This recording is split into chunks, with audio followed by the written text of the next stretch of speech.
بسم اللہ الرحمن الرحیم۔ السلام علیکم۔ جعفر بن سلیمان رحمۃ اللہ علیہ کہتے ہیں کہ حضرت مالک بن دینار رحمۃ اللہ علیہ کے ساتھ ایک دفعہ بصرہ میں چل رہا تھا۔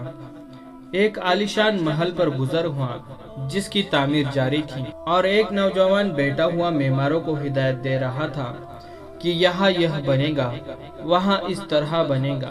مالک بن دینار رحمۃ اللہ علیہ اس نوجوان کو دیکھ کر فرمانے لگے کہ یہ شخص کیسا حسین نوجوان ہے اور کس چیز میں پھنس رہا ہے، اس کو اس تعمیر میں کیسا انہماک ہے۔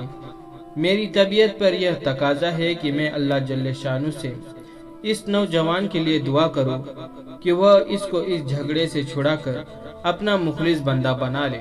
کیسا اچھا ہو اگر یہ جنت کے نوجوانوں میں بن جائے۔ جعفر چل اس نوجوان کے پاس چلے۔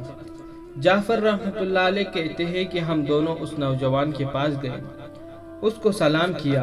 اس نے سلام کا جواب دیا۔ وہ مالک سے واقف تھا مگر مالک کو پہچانا نہیں۔ تھوڑی دیر میں پہچانا تو اٹھ کھڑا ہوا اور کہنے لگا، کیسے تشریف آوری ہیں؟ مالک رحمۃ اللہ علیہ نے فرمایا، تم نے اس مقام میں کس قدر روپے لگانے کا ارادہ کیا ہے؟ اس نے کہا 1,00,000 درہم۔ مالک رحمۃ اللہ علیہ نے فرمایا کہ اگر تم یہ 1,00,000 درہم مجھے دے دو تو میں تمہارے لیے جنت میں ایک مکان کا ذمہ لیتا ہوں جو اس سے بدرجہ بہتر ہوگا، اور اس میں حشام و خدام بہت سارے ہوں گے۔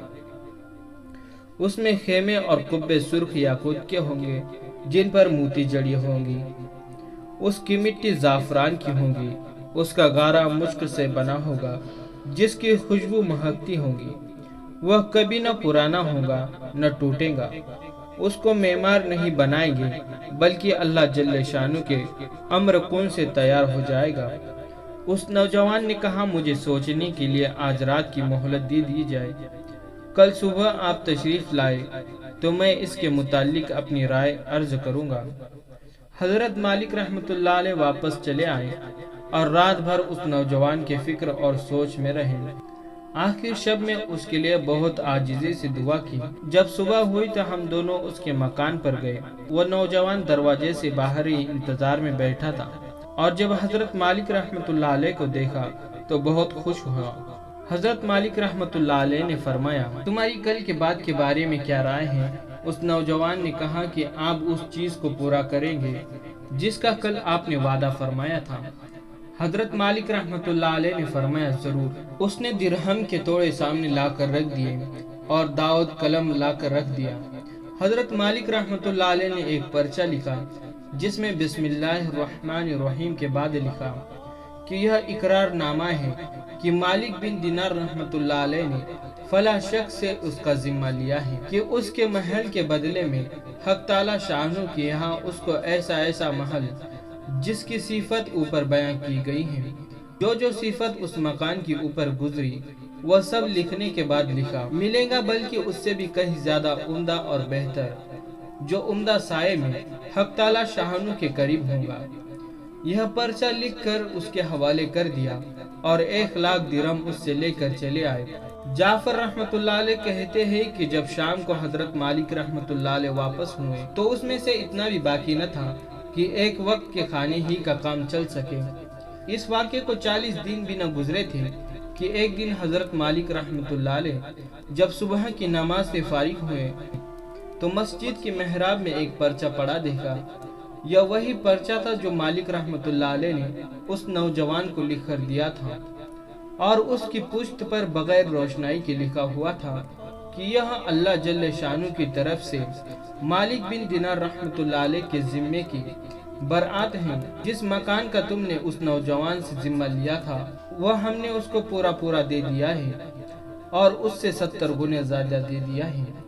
حضرت مالک رحمۃ اللہ علیہ اس پرچے کو پڑھ کر متیر سے ہوئے۔ اس کے بعد ہم اس نوجوان کے مکان پر گئے تو وہاں مکان پر سیاہی کا نشان تھا جو سوگ کی علامت کے طور پر لگایا ہوگا، اور رونے کی آوازیں آ رہی تھی۔ ہم نے پوچھا تو معلوم ہوا کہ اس نوجوان کا کل گزشتہ انتقال ہو گیا۔ ہم نے پوچھا کہ اس کا غسل میت کس نے دیا؟ اس کو بلایا گیا۔ ہم نے اس سے اس کے نہلانے اور کفنانے کی کیفیت پوچھی۔ اس نے کہا کہ اس نوجوان نے اپنے مرنے سے پہلے مجھے ایک پرچہ دیا تھا اور یہ کہا تھا کہ جب تم مجھے نہلا کر کفن پہناؤ تو یہ پرچہ اس میں رکھ دینا۔ میں نے اس کو نہلایا، کفنایا اور وہ پرچہ اس کے کفن کے اور بدن کے درمیان رکھ دیا۔ حضرت مالک رحمت اللہ علیہ نے وہ پرچہ اپنے پاس سے نکال کر اس کو دکھایا۔ وہ کہنے لگا کہ یہ وہی پرچہ ہے، قسم ہے اس ذات کی جس نے اس کو موت دی، یہ پرچہ میں نے خود اس کے کفن کے اندر رکھا تھا۔ یہ منظر دیکھ کر ایک دوسرا نوجوان اٹھا اور کہنے لگا کہ مالک رحمت اللہ علیہ، آپ مجھ سے 2 لاکھ درہم لے لیجئے اور مجھے بھی پرچہ لکھ کر دے دیجئے۔ حضرت مالک رحمت اللہ علیہ نے فرمایا کہ یہ بات بہت دور چلی گئی، اب نہیں ہو سکتی۔ اللہ جل شانہ جو چاہتا ہے وہ کرتا ہے۔ اس کے بعد جب بھی مالک رحمت اللہ علیہ اس نوجوان کا ذکر فرماتے تو رونے لگتے اور اس کے لیے دعا کرتے تھے۔ بزرگوں کے اس قصے واقعات بہت کثرت سے پیش آتے ہیں کہ جوش میں کوئی بات زبان سے نکل گئی، حق تعالی شانہ اس کو اسی طرح پورا فرماتے ہیں جس طرح حضور اقدس صلی اللہ علیہ وسلم کے پاک ارشاد میں ان الفاظ میں نقل کیا گیا ہے کہ بہت سے بکھرے ہوئے بالوں والے غبار آلود لوگ جن کو لوگ اپنے دروازے سے ہٹا دیں اور ان کی پرواہ بھی نہ کریں، ایسے ہے کہ اگر اللہ جل شانہ پر کسی بات کی قسم کھا لے تو وہ ان کی بات کو پورا کرے۔